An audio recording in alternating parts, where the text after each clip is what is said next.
Oke, Assalamualaikum. Moshi Moshi. Waalaikumsalam. Moshi moshi. Konnichiwa, Sony. Halo Kiki, apa kabar? Halo, alhamdulillah sehat Nah, walafiat. itu Sony background-nya gimana? bagus banget. Alhamdulillah bagus juga. Oh, Itu background-nya oke. bagus Bentar, juga. bentar. Ini lebih bagus ini. Wow. Jadi ini pemandangan di belakang rumah, sekitar 7 menit jalan kaki. Wah, enak ya dekat rumah kayak gitu. Mental sehat. Kapan Indonesia in the future juga bisa, Sony. Pastinya ya. Optimisme kita. Optimis lah. Oke, Kiki kita kenalan dulu ya. Kiki itu panggilannya nama lengkapnya Rizky Hari. Kiki ini adalah mahasiswi S3 postgraduate di Kokushikan University Jepang dan saat ini juga menjadi industri konsultan di salah satu perusahaan di Jepang. Nah, kita mau ngobrol-ngobrol banyak nih. Kan banyak tuh penasaran yang tinggal di Jepang tuh cari penghasilan tambahannya gimana, apakah bisa survive. Nah, tapi sebelumnya pengen tahu dong kabar Jepang terkini seperti apa. Ini bisa jalan-jalan itu gimana atau ada aturan khusus gimana? Jadi Jepang memang agak berbeda dengan negara lain di sini karena undang-undang tidak memperbolehkan pemerintah untuk melakukan pemaksaan. Jadi pemerintah tidak boleh melakukan lockdown, pembatasan kepada masyarakat. Jadi pemerintah hanya menghimbau masyarakat untuk tetap di rumah untuk supaya mengendalikan jumlah supaya infeksi virus corona tidak meningkat, itu aja.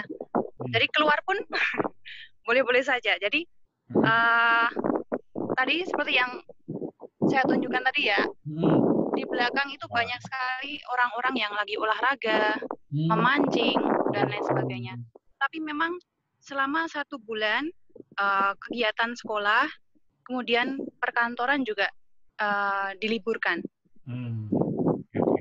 Di sana memang orang udah biasa hidup bersih gitu ya, Ki ya? Ya itu memang udah kayak basic, Son. Jadi pulang ke rumah mereka langsung, kan kayak di kartun-kartun banyak kan sering kita lihat pulang ke rumah, cuci tangan, terus kumur-kumur, kayak gitu kan sering kita lihat juga. Emang sudah basic di sini. Udah bersih ya. Nah ini kan kamu kuliahnya juga gimana? Libur atau masih tetap berlanjut? Libur sampai 5 Mei. Oke. Nah, yang seperti aku pernah dengar, Kiki selain kuliah juga internship ya?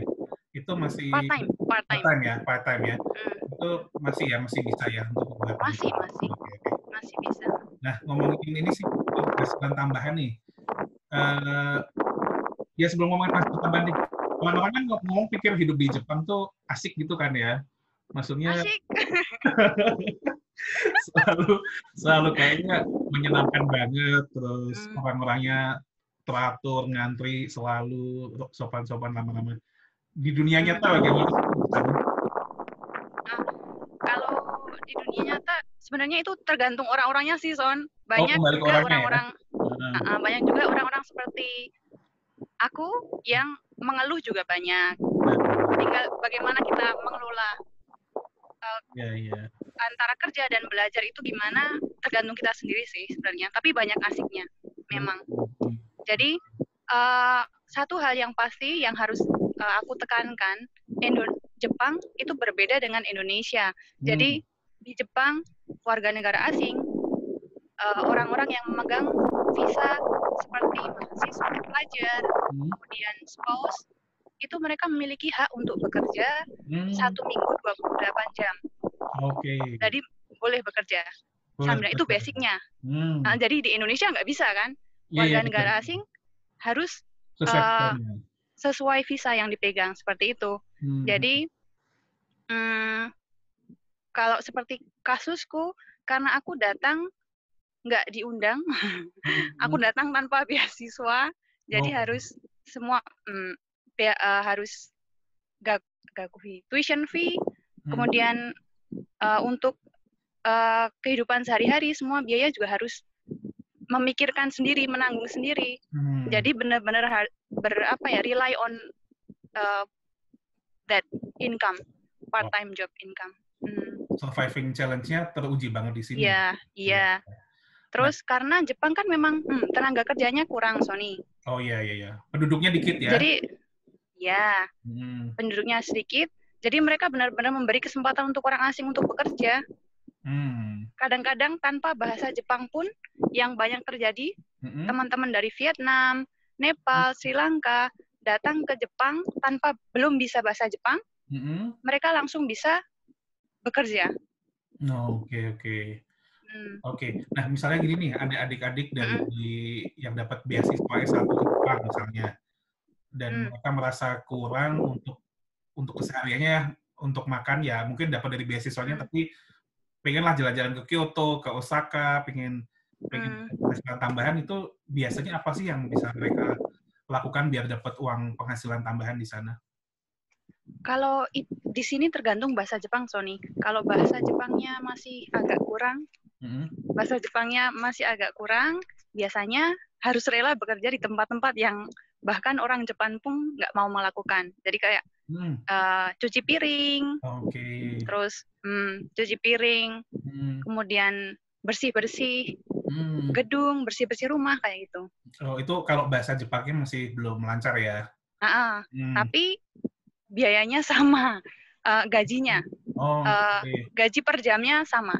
Rata-rata kalau di Tokyo ya, 1 jam itu 1.000 yen. 300.000 ya? Sekitar 150.000. 150.000. Oke. 1 jamnya ya. 1 jam. Oke. Jadi kalau lebih lancar lagi, misalnya bahasa Jepangnya? Kalau lebih lancar lagi, mungkin bisa jadi apa namanya ya? Kalau resepsionis di hotel apa nih, Son? Apa ya? Front officer? Front officer ya. Ya kayak gitulah. Itu mungkin bisa ada tambahan 1.300 per jamnya. Ada bahasa Inggris nilai plus. Biasanya kayak gitu. Kalau bisa kalau itu tuh nyarinya gampang nggak sih? Apa harus gimana? Kiki kan sebagai internship consultant nih yang biasa tahu consultant. Ngasih saran teman-teman yang baru datang ke sana kan sering kan ya? Nggak cuma dari Indonesia tapi ngasih masukan. Nah itu gue mau cari nih penghasilan tambahan, harus carinya kemana? Apa ketok pintu di restorannya atau gimana? Oh bener loh, Son. Oh gitu? Kadang-kadang bener. Kadang-kadang. Jadi kalau pengalamanku karena senior-seniornya baik dan punya channelnya luas, jadi aku mendapat kesempatan dari itu. Jadi dari senior memperkenalkan aku ke beberapa tempat yang membutuhkan pekerja. Tetapi kalau di Tokyo khususnya ada salah satu aplikasi kayak semacam untuk job hunting. Di Indonesia apa ya? Ada di sini namanya Hello Worker. Hello Work ya. Di sini seperti itu. Jadi kita apply secara online ke aplikasi itu, kemudian dia akan secara otomatis akan memasangkan butuhkan kita. Sorry Ki, kena angin. Kena angin ya? Iya, sebentar. Jadi aplikasinya itu gimana? Bisa menghubungkan? Jadi kita apply online, kemudian kita skill-nya apa saja, kita bisa bahasa Jepang levelnya seberapa, nanti dari aplikasi tersebut yang akan memasangkan kita dengan perusahaan yang membutuhkan pekerja. Yang di Indonesia. Terus yang ketiga, ketok pintu. Ketok pintu beneran ya itu ya? Beneran. Iya. Seperti itu. Jadi memang bagusnya memang ada network, terus buka aplikasi, sama memang harus proaktif ya, nyari-nyari di restoran atau tempat-tempat bisnis kayak gitu. Nah, kalau di Indonesia sih sepertinya yang aku tahu yang memang aplikasi untuk kerjaan yang di blue collar ya. Belum ada. Nah, kalau di Indonesia itu kan kita kalau mamanya udah kuliah terus bersih-bersih rumah orang, itu kan kayak kalau di Indonesia malu ya, Son? Kan gengsi, malu. Kalau penerimaan orang di sana bagaimana? Kan kayaknya di negara lain, Eropa, Amerika biasa juga kan seperti itu. Di sini biasa aja sih. Karena kebanyakan di sini orang-orangnya di luar dugaan kita, mereka nggak melanjutkan S2. Jadi biasanya S1 langsung mereka langsung hunting pekerjaan yang tetap kayak karyawan-karyawan di perusahaan, atau kalau enggak mereka juga part time job juga. Jadi Jadi nambah. banyak sekali. Bukan nambah. Memang mereka ada beberapa orang yang memang ingin enggak bekerja tetap. Jadi hanya part time job aja. Tapi aku dengar-dengar juga ada yang orang ini ya double part time karena memang kebutuhan ekonomi ya, maksudnya pagi sama siang gitu ada juga. Itu yang orang Jepang. Orang Jepang. Atau yang orang Jepang ada juga, ada juga. Nah, biasanya yang seperti itu untuk yang orang-orang yang lanjut usia, Sony. Oh iya. Sering banget tuh lihat di toilet masih bersih. Kadang kasihan kan? Iya kan? Kasihan.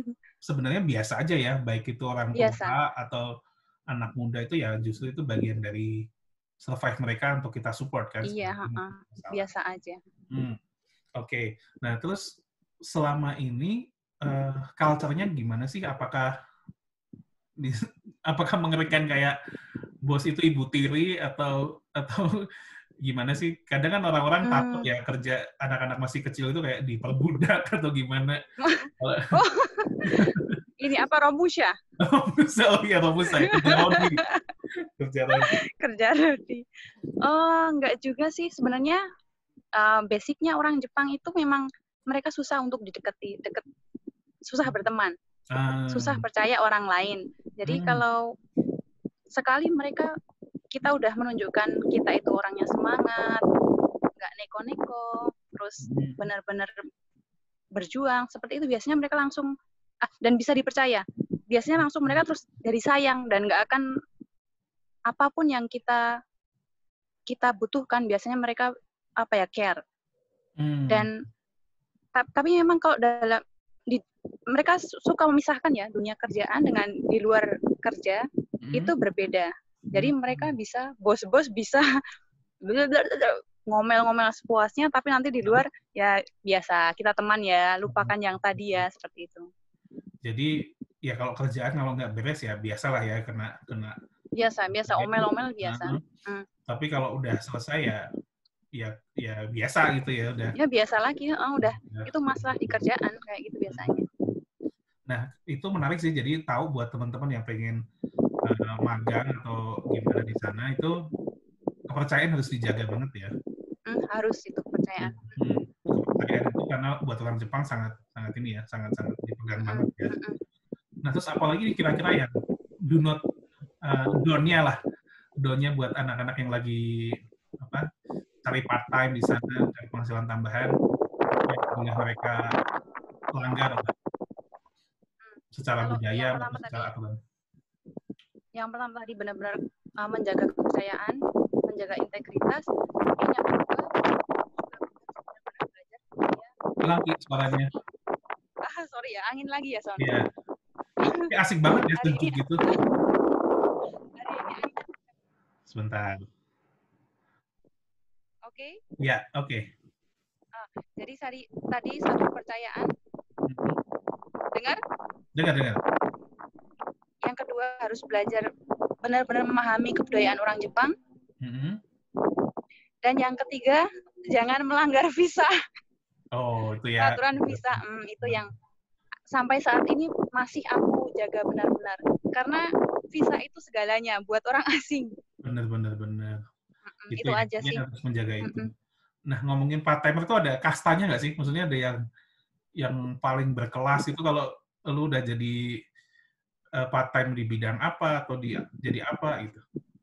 Nggak juga sih, Son. Di sini ini levelnya hanya dari fee-nya aja, income-nya aja. Misalkan aku udah naik kelas, walaupun masih belajar ya, naik kelas. Udah mulai mengajar bahasa Indonesia ke kepolisian. Wow, nice banget. Gimana tuh ceritanya? Ya, itu juga karena networking. channel kakak-kakak senior, senpai. Jadi mereka mengenalkan, memberi kesempatan aku untuk belajar, nyobain rasanya jadi sensei bahasa Indonesia untuk polisi. Itu bayarannya semakin naik gitu. Okay. Jadi kalau kelasnya nggak ada deh. Intinya ya tetap hanya bagaimanapun juga berdasarkan bertahap ya. Bertahap. tetap. Tapi Hmm. kalau bisa bahasa Jepang, mungkin kepercayaan diri kita lebih Hmm. bagus lah, lebih leluasa kemana-mana bisa kalau bisa bahasa Jepang. Ya. Nah, Kiki ini kan juga ini kan ya pastinya sering dicurhati sama yang Kiki konsultasikan untuk apa namanya kerjaan di sana Oh, lah. internship anak-anak magang. Nah, itu mereka biasanya curhatnya apa sih kalau udah kerja gitu? Karena yang sekarang aku handle ini, aku bantu handle ini, mereka itu magang internship di gedung, bersih-bersih gedung. Jadi mereka itu kadang-kadang curhatnya kadang-kadang curhatnya tentang yang pertama kerjaan agak berat. Karena fisik ya berarti ya. jadi mungkin karena di Indonesia mereka tidak pernah melakukan pekerjaan yang seperti itu kan, Son? Bersih-bersih toilet, ya kan? Go clean, I'm calling. Tapi kan semua kan ada worth do. Maksudnya mereka dapat gaji yang tinggi di sini, tapi sebagai imbal balik mereka juga harus kerja keras kan? Iya. Nggak ada yang enak-enak kerja tidur-tiduran dapat uang kan nggak ada. Iya. Terus yang kedua karena masalah keuangan. Jadi walaupun mereka udah pegang uang banyak Sony, mereka nggak bisa manajemen. Oh, kenapa tuh? Karena memang nggak bisa. Jadi atau tergoda rata-rata karena tergoda pakaian Sony, barang-barang brand. Oh, kawaii ya? Kawaii.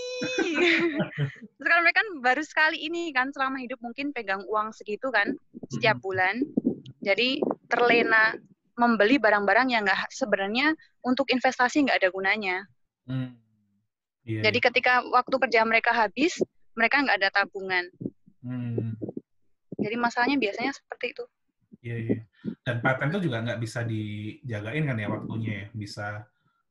Kalau part-time nggak bisa. Nah, dan cerita lagi satu, Sony. Karena corona ini, kan banyak itu hotel sama restoran, terus yang hospitality, kan banyak ditutup. Itu juga berefek banget buat teman-teman part-timer di Jepang. Nggak ada kegiatan ya, nggak ada kerjaan ya. Jadi mereka diliburkan. Dan karena nggak ada kontrak, mereka nggak dapat apa-apa, nggak dapat pesangon juga. Iya. Nah, tapi yang saat ini yang masih bisa survive biasanya apa? Kebersihan. Nah, kebersihan iya pasti. Kebersihan, terus ya paling itu aja sih, Son. Yang lebih banyak di situ ya. Nah, ini jadinya apa nih dari Kiki pesan yang buat teman-teman yang pengen cari misal dapat beasiswa ke sana, cari penghasilan tambahan, pesan-pesannya apa? Mungkin nggak gengsi atau apa? Itu aja sih sebenarnya, nggak gengsi dan benar-benar memanfaatkan kesempatan kalian semua di sini. Selagi masih di Jepang, perbanyaklah pengalaman, cobain semuanya. Itu aja. Iya. Tapi di sana ini nggak sih stresnya banyak nggak sih? Ya, itu kalau kita punya kepribadian seperti orang Jepang mungkin ya stresnya banyak banget. Iya. Terima kasih kita punya karakter Indonesia yang kadang santai dan perlahan adalah politik. Orang Indonesia yang cuek. Iyalah harus. Oke, Kiki, sebelum kita pamitan boleh kasih view lagi di belakang kayaknya asik banget. Boleh. Selamat menikmati. Asik banget. Itu banyak orang mancing. Mancing juga. Oke, Kiki makasih banyak ya sudah bergabung di ngobrol bareng ngobrol kerja bareng Ewaldo dan Sony. Thank you banget. Dan nanti kita siapa tahu ngobrol tema lain yang soal kerjaan di Jepang ya, Ki ya. Boleh. Dengan background yang lainnya lagi misalnya salju atau sakura atau apa. Ya, uang. Kasih uang saku. Kasih uang saku ya. Oke, Kiki, thank you so much. Sony, nanti bisa you are welcome. Buat para teman-teman di IGTV ngobrol dunia kerja. Kiki, thank you. Arigatou gozaimasu. Doi itashimashite. Bye bye. Yaki.